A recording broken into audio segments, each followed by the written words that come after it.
السلام عليكم ورحمة الله وبركاته، متابعين قناة طيور الزينة في كل مكان. أهلا بيكم في فيديو جديد. فيديو النهاردة فيديو يوم الخميس اللي بنزله لكم قبل السوق، وبعرفكم فيه توقعات حالة سوق بكرة إن شاء الله، عشان الناس وهي نازلة تبقى عارفة جو السوق هيبقى ماشي ازاي.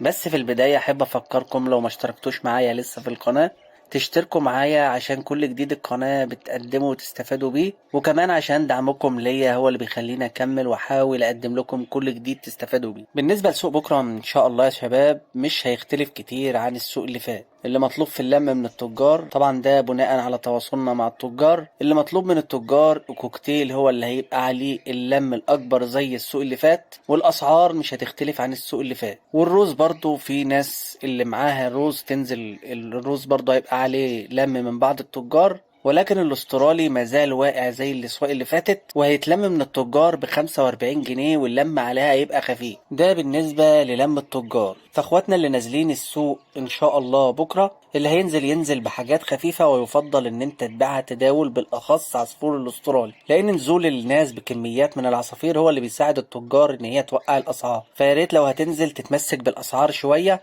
وتمسك في حاجتك، لان ان شاء الله الاسعار والدنيا اللي واقفه دلوقتي دي حاله وهتعدي ان شاء الله. بتوقع ان على بدايه رمضان تبتدي الاسعار تتحسن وتبقى كويسه، بس طبعا ده هيبقى بناء على تمسك الناس باسعار طيور، لان طول ما التاجر بيلاقي العصافير اللي هو عايزها بالاسعار اللي هو عايزها اكيد عمره ما هيرفع سعر حاجه هي موجوده ومرطرطه قدامه في السوق. فياريت الناس تتمسك بحاجتها شويه، لان الاسعار الاكل بقت في السماء، وكمان سمع ان اسعار الاكل هتزيد عن كده الفتره اللي جايه، وعشان كده هحاول اعمل لكم الفتره اللي جايه فيديوهات توفر عليكم في الأكل شوية وتوفر في تكلفة الأكل. ودي الأخبار اللي احنا عرفناها عن سوق بكرة إن شاء الله، قلت أفيدكم بيها. واستنونا إن شاء الله يوم الجمعة الساعة 5.